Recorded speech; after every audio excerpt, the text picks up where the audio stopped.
They say your father is supposed to be your protector, the one man in this world who will never hurt you. But I learned the hard way that isn't always true, because my father didn't protect me. He locked me in a basement for 7 years. 7 years of silence, hunger, and darkness. Until the night I finally escaped. My name is Anna, though people call me Miss Anna now.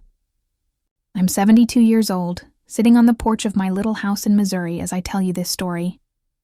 And maybe you'll ask, why now after all these years? Because silence is poison. And for too long, I carried this poison inside me. But I know there are people out there, maybe even you listening now, who feel trapped. Maybe not in a basement like I was, but in a situation where every day feels like prison. And if my story can give even one person hope, then it's worth telling. So let me take you back. I was born in 1953, in a small Midwestern town where everybody knew each other's business. My mother, Clara, was the soft kind of woman, the kind who hummed while she folded laundry and believed in forgiveness no matter what. My father, Richard, well, he was the opposite. A man with a jaw like iron, quick to anger, quicker to drink. When I was little, I thought he was larger than life. He'd toss me in the air, call me his little bird. And when he was in one of his rare good moods, he'd carry me on his shoulders and say, "See the world from up high. Anna, you can go anywhere." But when my mother left, when I was just 10, that's when everything changed. She didn't leave with suitcases. She left with silence. One night she kissed me, whispered, "Be strong for me, baby." And by morning she was gone. No note, no address, just gone. And that's when my father's eyes changed when he looked at me. I stopped being his little bird. I became his burden, his reminder of the woman who walked out. At first, the punishment seemed like normal discipline. Stay in your room. No dinner tonight. But then the walls closed in tighter. He took away my books, said school was useless. He nailed my bedroom window shut, said the world was dirty, and he started locking me in the basement when he left for work. The first time, I remember standing at the bottom of the stairs with a sandwich in my hand. I thought maybe it was for a day, maybe 2, but then days turned to weeks, and by the time I was 12, the lock was permanent. The basement was no place for a child. Concrete floor, a bare mattress, a bucket in the corner, one single buzzing light bulb, no windows, no clock. Time stopped existing. He'd come down once a day, sometimes with food, sometimes not, always with words. "Out there is poison, Anna. The world eats girls alive. I'm keeping you safe." Safe. That's what he called it. But at night, when I pressed my ear to the ceiling, I could hear life happening. Neighbors laughing, radios playing, car starting, a whole world moving on, while I was buried alive in my own home. I used to dream of grass under my feet, of sunshine warming my face. And then the dreams stopped. Because after enough years in the dark, even your imagination runs dry. Sometimes I wonder, how could nobody notice?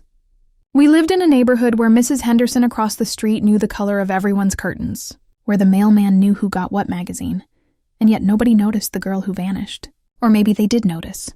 Maybe they just didn't want to get involved. There were whispers at church. Poor Richard, raising a girl all alone. Anna must be delicate. Haven't seen her in a while. I was there, right there under their noses, but invisible. When I turned 15, something inside me shifted. Maybe it was hunger. Maybe it was anger. But I started scratching words into the wall with a broken nail. My name is Anna. I am still here. I wrote it over and over, like proof that I hadn't disappeared, that I wasn't just a ghost in that basement. One night, my father came down and saw it. He looked at the words, then at me, and for a moment, I thought he might break, that maybe he'd remember I was his daughter, but instead, he painted over the words. And as the brush erased my message, he said, "You belong to me, Anna. Don't forget it." At 17, something happened that changed everything. It started with a mistake. My father drank too much one night and dropped a notebook down the stairs. It slid across the concrete and landed at my feet. Before he snatched it back, I saw 3 words written inside. The key. Floorboard. I didn't know what it meant. Not yet, but those 3 words, they became my secret prayer, my lifeline. the spark that kept me alive when everything else felt dead. So if you're listening to me now, you might be asking, how did I survive 7 years in that hole? How did I keep breathing when there was nothing to live for? The answer is simple. Hope. Tiny, fragile, but unkillable. And soon, that hope would take the shape of a key. When I tell people the parts that come next, their faces change. They look at me like they're reading a horror story for the first time. But it's not fiction. It was my life. And I want you to hear it like I lived it. Slow, ugly, and then, somehow, stubbornly beautiful. After that notebook slid down the stairs, life kept its terrible rhythm. Days that began with footsteps and ended with the key in the lock. Weeks measured by the number of times the light bulb buzzed. Months that blurred into a calendar of survival. I learned rules in that basement. Rules that had nothing to do with childhood and everything to do with survival. Never make noise when he comes down. Eat when he gives you food, even if it's cold or spoiled. Hide any small thing you can use to mark time. Thread, a button, a sliver of pencil. I listened to the radio above my head sometimes. Old country songs he liked. He'd hum along and sometimes sing loudly when he was proud. Proud of the way he kept his home in order. He bragged about me to friends like I was a pet that obeyed. He never spoke of me as a person. Rebellion for me was tiny. Sneaking a spoon into my mattress to scrape the underside so I could hide a scrap of paper. Folding the wrapper of a candy into a tiny square and tucking it under a loose board. Stealing a look at a photograph of sunshine in an old magazine I'd managed to smuggle from somewhere. Those little things kept me human. They were proof that I could still choose something, if only a crumb of agency. And yet, each small escape plan taught me the rules of punishment. If he suspected you of thinking beyond your chain, the world above became a courtroom. You would be lectured, beaten, made to feel ungrateful. He would say, "After everything I've done for you, you still think you deserve better?" The words were weapons. Shame was an iron bar. The first time I tried to leave was nearly an act of teenage folly. I was 17. My hands were calloused. My bones ached from years of sleeping on concrete. I saw a small square of light once, the tiniest crack where the ventilation pipe ran. It hinted at air that was not recycled. I thought, if I could wedge the grate open, maybe I could slide through. I spent a week loosening the screws with the tip of a spoon. Each night the metal scraped against metal, a whisper in the dark. I convinced myself the scrape would sound like a mouse. I convinced myself I was clever. There was a storm the night I tried. Rain pounded the roof and muffled the house. I worked with my thin strength until my fingers bled. I squeezed through, chest first, then hips. Then the grate caught. I was stuck halfway, the cold metal bending at my shoulders. My breath came fast. I thought he'd never find me, until the lock turned and his footsteps thudded down. He pulled me out by the waist like I was trash. The grate snapped shut with a sound like a verdict. He laughed as he dragged me back to the mattress and said, "You'll learn, Anna. You'll learn to be grateful." That night my shoulders ached for weeks. But I learned something else too. How close freedom could be, like your hand reaching over a ledge and missing. It hurt. It also taught me that I could almost touch it. The second attempt was more childish, more desperate. Mrs. Crane from next door loved cats and would sometimes leave food near the back wall. I heard the soft clink of the bowl through the basement's thin barrier and thought, if the cat crosses, I'll cross. A ridiculous logic, but hope finds any logic it can. I rigged a rope of sheets and tried to climb up the drainage pipe near the sump. Halfway up, the pipe gave with a crack, and I crashed into the cement. The sound traveled like a cannon shot. He opened the basement door, and for a terrifying moment his face was not just angry. There was a fear there. Not of me. Of losing control. He dragged me out into the yard and forced me to stand on the porch as punishment, while he told the neighbors I had been sick in the head. The neighbors nodded with their polite, safe faces. Nobody stepped in. When he finally let me go back down, he'd left a message on my mattress with a sharp coin. The words "obedient" scratched into the pad. He wanted me to wear that word like a tattoo. I never stopped fighting. Between these attempts, I would read the notebook whenever I could. He had left it where he drank, on top of a pile of rusted tools. I learned to wait until his snoring told me he was deep asleep before creeping to the stairs. When I opened the cover, the handwriting was uneven, like a man who thought he could lull himself into rightness by writing reasons. He wrote about protection, destiny, and sins. He wrote about the world being cruel to women. He justified, rationalized. He made himself a judge. But then there were pages where his voice slipped, moments of confession without shame.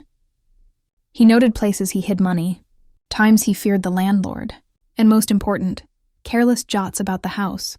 New lock, floorboard near furnace, key under, check. Those small, sloppy phrases were the map I needed. He didn't guard his secrets like a careful man. He guarded them with the lazy arrogance of someone who believed no one would ever look that closely. There was one person who didn't seem to accept the neat social script of silence, Mrs. Henderson, the lady who kept those curtains in the neighborhood files. She'd stop on her porch sometimes and stare at my house a long moment, like she was listening for an alarm. One afternoon when he was at the lodge and the radio was loud enough to shake the rafters, Mrs. Henderson came by and knocked on our door. I heard the conversation through the ceiling. "Richard, dear, are you all right? Is Anna home?" she asked sweetly. "No," he said. "She doesn't like the walk in the sun. Poor thing." He said it like a show of mercy. Mrs. Henderson left with a basket of bread and a plate of pies she'd wanted to drop off. She put the basket at our gate and looked up at the house as if memorizing where it stood in the row. Her face creased like parchment. I wanted to shout, "Help me," but the basement had taught me silence was smarter than signage. Later, after she left, I found a folded note under my mattress. In tiny, neat handwriting it said, "If you ever get out, leave this house. Come to 23 Willow. Ask for June. I watch for the light at night." She had risked leaving a lifeline without a warrant. The note gave me a strange, dangerous warmth. I kept it hidden like a promise. Years passed. I grew from a girl into a woman in that concrete cell. My skin thickened. My anger became patient. The notebook and June's note were the twin flames that kept me plodding. One winter, when the house's pipes froze and he went to the hardware store, he left me longer than usual. I sat at the foot of the stairs with the notebook open and the buzz of the light like a second heartbeat. I read and read until my eyes stung, and then I found it, the line I'd first glimpsed months before. Key under the loose floorboard by the furnace. It felt like reading the answer to a riddle I'd been breathing. I went to the furnace, hands trembling. The floorboard was far older than the rest. Its grain mismatched like a lie. I pried at it, fingernails breaking, until my fingers found a hollow. There it was, a rusty key wrapped in a rag. My hands were shaking so badly I could hardly bring it to the lock. I held it to my mouth and whispered, "If you're real, don't let me be stupid." Then I did something I'd never done, something that made my heart pound like thunder. I put the key in my palm and slid it into the mattress near my hip. That night I slept like a person with a secret weapon. The months leading up to that night had taught me to be cunning. The key was only the beginning. I needed a plan. I needed timing. I needed to know what silence would protect me and when noise would betray me. So I began to train. I practiced opening the mattress zipper, quietly, over and over. I tested the key in the lock while he was in the yard talking to the neighbor, as if I were an actress rehearsing a single motion until it felt natural. I counted the seconds it took the steps to creak in different shoes. I memorized the days he visited the lodge for cards. And most importantly, I started packing. Not obviously. Little things. Worn socks, a scrap of blanket, the ration of food I could hide in the lining of the mattress. I folded them small, and folded them again, until my entire life fit in a rectangle that could be shoved under the floorboard again. One night, 3 weeks after I'd found the key, he stayed late at the lodge. I could hear the muffled laughter above, the fumbling of cans, the way men sound when they believe nothing bad can touch them. June's note burned behind my eyes like a compass. I thought about the cat, and the cracked pipe, and the spoon, and all my failed attempts, and how each one had taught me one small thing. Timing matters. This would be the night. If you're still with me, if you've made it this far, please do me a favor. If this story stirs something in you, click like and share it with someone you trust. Stories like ours survive not because they're pretty, but because they're seen. You being here matters. I didn't sleep that night. I lay with the key folded in my palm, the metal cold and sure. I pictured the stairs, the yard, the street lamp at the corner. I pictured the bus stop where strangers became allies, and the woman named June at 23 Willow who left a note and maybe a future. The plan was small and ugly. Wait until dawn. Move quickly. Don't stop for anything. If he woke, run anyway. If he caught me, do not give him the satisfaction of pleading. At 3 a.m., I crept to the mattress, palming the key so I knew the weight of it. The house breathed above me.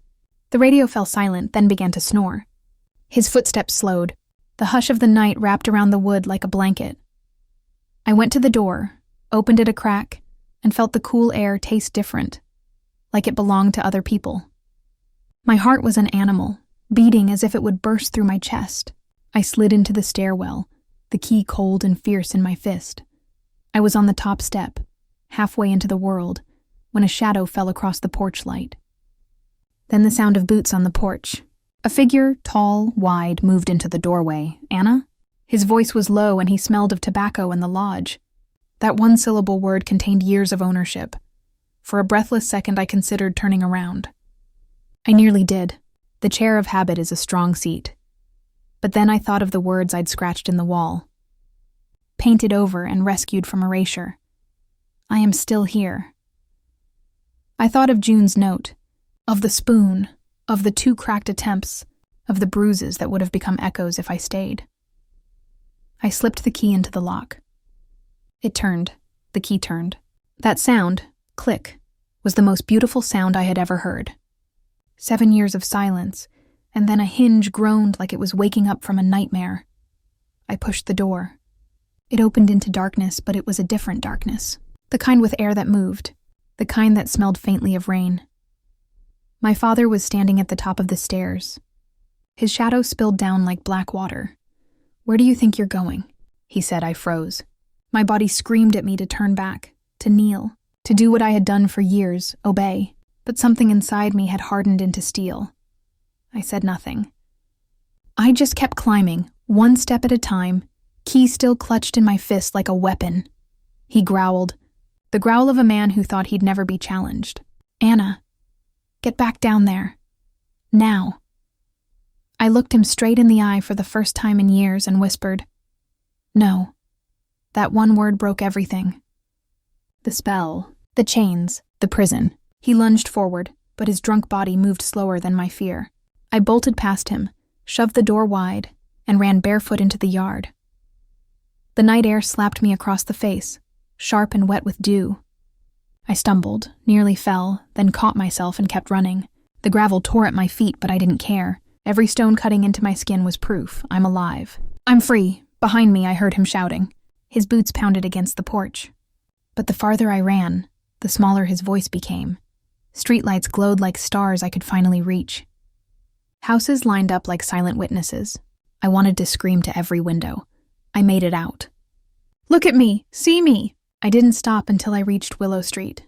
My lungs burned, my legs felt like fire, but I clung to that address, 23 Willow, like a lifeline. When I reached the house, I collapsed against the steps. My fist banged weakly on the door until it creaked open. There she was, June Henderson, hair in curlers, robe wrapped tight, eyes wide with recognition. "Oh, Lord," she whispered. "Anna." She pulled me inside, wrapped me in blankets, and for the first time in 7 years, I felt safe. Not safe like he told me, real safe. The police came before dawn. Blue lights flashed against the white picket fences of a neighborhood that claimed not to see. Neighbors peeked from curtains as officers carried me out, wrapped in June's quilt. My father was arrested. Some neighbors said they were shocked. Others said they had wondered. But none of them had acted. Only June. And I'll never forget that. I spent weeks in a hospital. Doctors poked, nurses whispered, reporters circled like vultures. They all wanted to know the same thing. How did you survive? And the truth was simple. I survived because I refused to forget who I was. Even in the dark, I kept a piece of light alive. Do you know what it feels like to see sunlight after 7 years? It hurts, it burns your eyes, it blinds you. But then, slowly, It warms you in places you thought were frozen forever. Grass felt strange under my bare feet, like stepping on clouds. Rain smelled like forgiveness, and the sound of children playing in the distance. It was the sweetest music I'd ever heard. But freedom isn't a magic cure. The nights were the hardest. I'd wake up sweating, sure I was back in the basement. I'd dream of keys that didn't fit, of doors that wouldn't open. It took years to trust silence. Years to trust my own reflection in the mirror. I've lived a full life since then. Married, had children, lost people I loved, learned to laugh again. But I carry that basement with me. Not like a wound, more like a scar. People ask, do you hate him? And the truth? I don't waste hate on him anymore. Hate would mean he still controls my heart. I let that go. What I do carry is the lesson. Silence is deadly. If you see something, if you suspect something, don't look away. Don't say it's not my business, because someone's life might depend on you choosing to act, just like mine depended on June. So here I am now, an old woman telling you about a girl who lived 7 years without the sun. And maybe you're listening with disbelief, maybe with tears. But here's the truth I want to leave with you. No matter how long you've been trapped, by fear, by family, by circumstance, there is always a key. It may be buried, it may be rusty, but it's there. And when you find it, don't hesitate. Turn it, run, live. Because the world may be cruel, but freedom is worth every step. If my story touched you, if it made you believe in resilience, then please share it. Someone out there might be waiting for their own key, and your share could be the light they need. And if you haven't already, subscribe. Stay with me. There are more stories to tell, some bitter, some sweet, but all true. Because silence ends here.